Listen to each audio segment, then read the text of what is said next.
Thank you. Thank you all. Thank you, Pam. Ladies and gentlemen, it would be a happier New Year if we'd have kept our promises we made a long time ago. And I guess that's why we gather here. I have a couple thoughts I'd like to share with you, but first of all, I see a lot of young folks, young men and women in this room. I'd like to identify if you're a member of the staff, if you're a House member or Senate member, would you raise your hand, please? The reason I ask is that someone who served on the Hill for 12 years from 83 to 94, I respect what you do and the contribution you make to the whole process of self-government. Not too many people may tell that to you publicly, but I certainly do. It was a great impact on me and what I did and how I was able to perform my job as a young congressman. And so I'm glad you're here. I'm glad you're here because our message is as much for your ears as it is for the men and women you represent. Because at the end of the day, as all the speakers have alluded to, the 535 individuals in this part of Washington, D.C., across the street from one another, in an extraordinary building down the way, can make a difference in the lives of these 3,000 men and women at Liberty. And so we're glad you're here. We thank you for being here to listen to our message.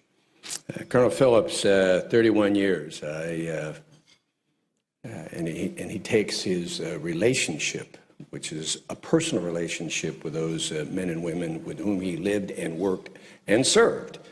It's very personal to him, and I must tell you in a very different way, this cause has become very, very personal to me as well, and I think you need to know why. A couple of years ago,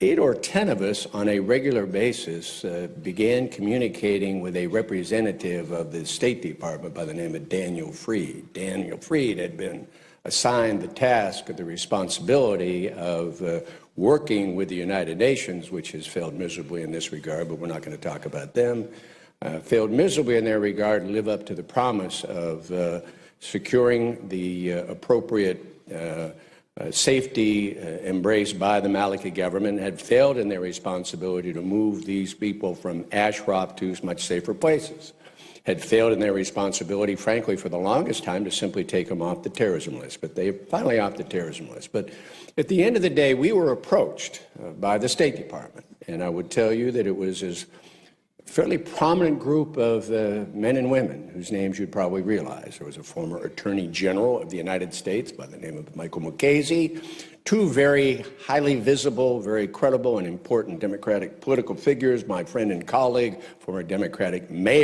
governor of Pennsylvania, Ed Rendell, and former presidential candidate Howard Dean, and Louis Freeh, and a couple members of the Joint Chiefs of Staff, and Rudy Giuliani, and the list goes on and on. And there were probably about 8 or 10 of us on a regular basis for 6 or 8 months had these conversations with the State Department, with our State Department,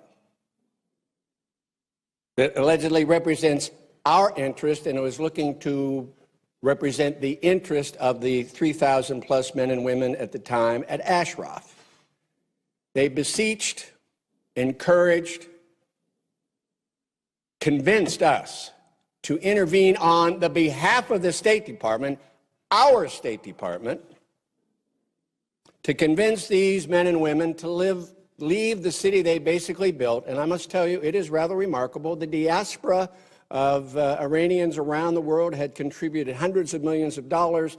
They had a cultural center, they had workshops, they had schools, they built a city, there were all kinds of creature comforts.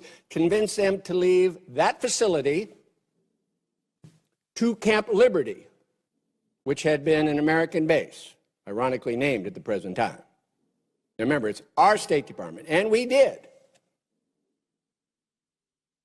And by the way, they were shown by the United Nations photographs of Camp Liberty as it existed when the United States Army had occupied it. The amenities were plentiful, the sewage system was operational, they had electricity, they had 17,000 T-walls or whatever that number may be. It was safe, it was secure, it was humane, it was a step down from the city that these industrious, enterprising, able, well-educated, sophisticated people had met, but they moved. We convinced them to move. When they got there, they realized that the photos were not a distortion, it was an abject, bold-faced lie. They had gutted the place. No sewage, no water and sewer, no electricity, no security areas, and they had reduced the size of the camp almost a postage stamp. Like trapped, I take it personal. Because our credibility, and that credibility was on the line, and because of that, Madame Rajavi and the men and women and the leadership moved everybody but 100. And here was the promises they made. One, will make sure that the 100 people left at Ashraf can stay there because they have several $100 million worth of property left there. And we're going to convince the Iraqi government to let them sell it because then they can use those dollars for resettlement purposes. Promise number one, broken. Promise number two, we'll do everything we can to facilitate the upgrade of facilities. Clearly have not done it. They've had months to do it, have failed to do it. Third promise, we will have an American presence there on a regular basis to ensure, from the State Department, by the way, to ensure their safety and security at all times, because we know they're not secure there. Not only because the accommodations are god-awful, there's no security there, but because of they would never say it, but the mistrust, and they shouldn't be mistrustful of the Maliki government, pure and simple. So we take this personal. And we take it even more personal. Iraqi troops entered Ashraf and assassinated 52 of these men and women, many of them with their hands tied behind their back, a couple of them on the hospital gurneys as they were going to get medical treatment for the injuries and wounds sustained during the attack. Oh, and by the way, 7 hostages taken, and all of a sudden nobody knows anything about where these men and women are, and 6 of the 7 are women. Remember, it's our government promised to keep them safe at Ashraf. Our government promised them they'd be safe and secure if they'd move from Ashraf to Liberty. And our government asked some of its citizens to convince these good people to empty words, tragically flawed and broken promises, and no credibility left with my government and with my State Department. I take it personal. If you think about what we've seen, ladies and gentlemen, over the past couple of years, beginning with the Arab Spring,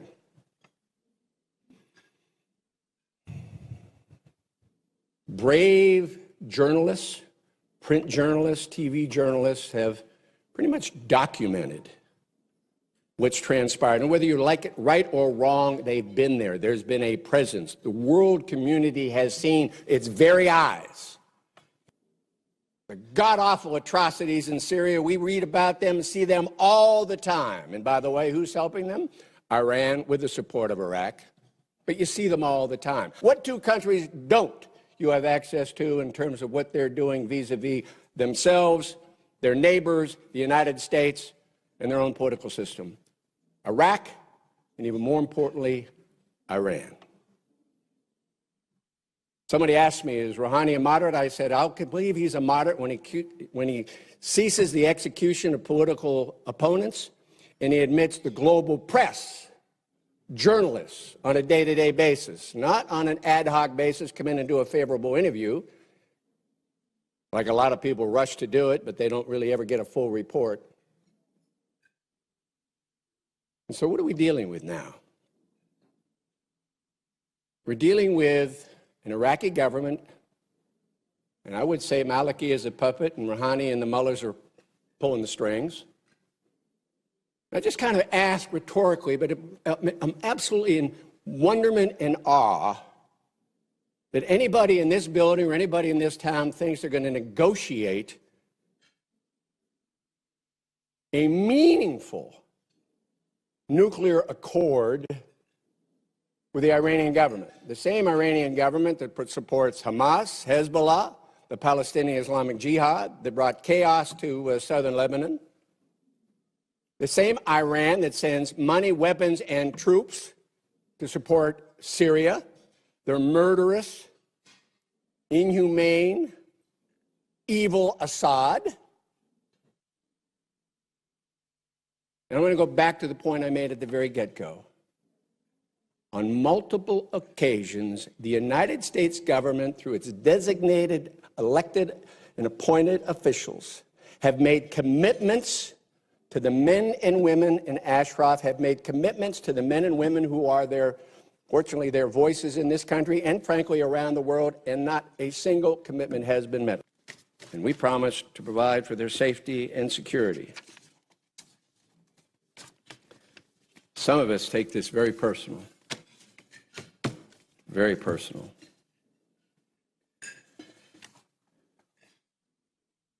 Ladies and gentlemen, it's another thing to be disrespected around the world.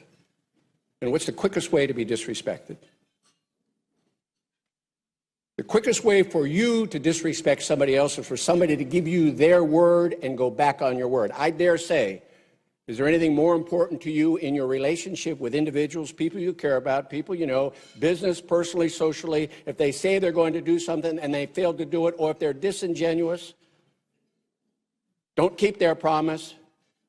I think that's the quickest avenue to disrespect and repudiation down the road. So if we want to be disengaged, that's a foreign policy decision, but disrespect is another thing. And I dare say, the rest of the world knows the promises we made to these 3,400 at one time men and women in Ashraf in 2002 when we disarmed them. The rest of the world knows we promised them protection under the Fort Geneva Convention. The rest of the world knows that we told Maliki, you've got to provide the safety and security. I'm hoping as much of the world knows is that they convinced several Americans to use their credibility and visibility to convince them to move liberty. The rest of the world knows that they're living in a concentration camp. And the rest of the world knows that even Secretary of State Clinton promised that they'd be safe and secure. And if you don't keep its word to political refugees who have surrendered their means of self-defense to you, how much credibility do you have in the broader world community on other issues? Oh, I know you don't know these 3,000 people, and it may just be a blip on the screen compared to the number of people getting assassinated and murdered and tortured and killed in Syria and elsewhere around the world, but none of those people did the United States government pledge to provide safety and security. So to the men and women who are on respective staffs, we share this insight, this perspective with you. If you have an opportunity to engage your congressman or senator about this critical issue, at the end of the day, the fate of these individuals rests in the hands not of Maliki, but in our hands.